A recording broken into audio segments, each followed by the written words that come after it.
નમસ્કાર દર્શક મિત્રો, આપ જોઈ રહ્યા છો V7 ન્યૂઝ। મહત્વના સમાચારની વાત કરીએ તો મહીસાગર જિલ્લામાં લૂંટેરી દુલ્હનનો આતંક જોવા મળ્યો હતો।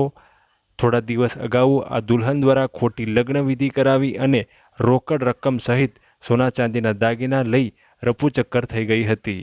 આ દુલ્હનનો ખેલ એવો હતો કે ખોટી જગ્યા પર લગ્ન વિધિ કરાવી અને સામેવાળા પક્ષને ફસાવી રોકડ રકમ સહિત અન્ય ખર્ચ તેમજ સોના ચાંદીના દાગીના લઈ અને ફરાર થઈ જવા પામી હતી।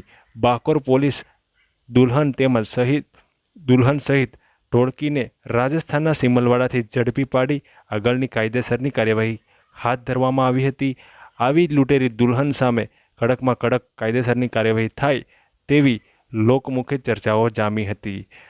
રિપોર્ટર સુરેશ ડામોર, મહીસાગર, કડાણા।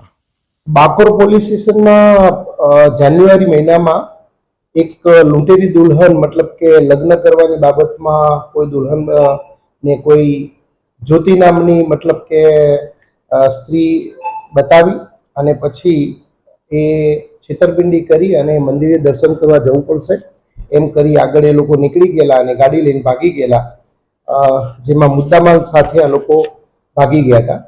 એની તપાસ ચાલુ હતી। આરોપી 5 કુલ 7 હતા। 2 સાયન્ટિફિક રીતે પકડવાના બાકી હતા અને 5 આરોપીઓ અગાઉ પકડાઈ ગયા હતા। 2 આરોપી જે બાકી હતા, એક રેખાબેન કરી અને એક રતનલાલ, બંને મુખ્ય આરોપીઓ છે અને બંને આરોપીઓને બાકોર પોલીસ સ્ટેશને પકડી કાયદેસરની તપાસ ચાલુમાં છે। આજે પકડાયા છે રેખાબેન, એ દુલ્હનની ભૂમિકામાં હતા અને અન્ય કોઈ જગ્યાએ સર, એને અત્યારે જ તપાસમાં મતલબ અન્ય કોઈ બીજા ગુનાઓમાં એમાં એ સામેલ છે કે કેમ, બીજા કોઈ ગુના આચરેલ છે કે કેમ, તો એવું કોઈ ઓર્ગેનાઇઝ ક્રાઇમ એ લોકોનું છે એ બાબતમાં તપાસમાં હાલ ચાલુ છે।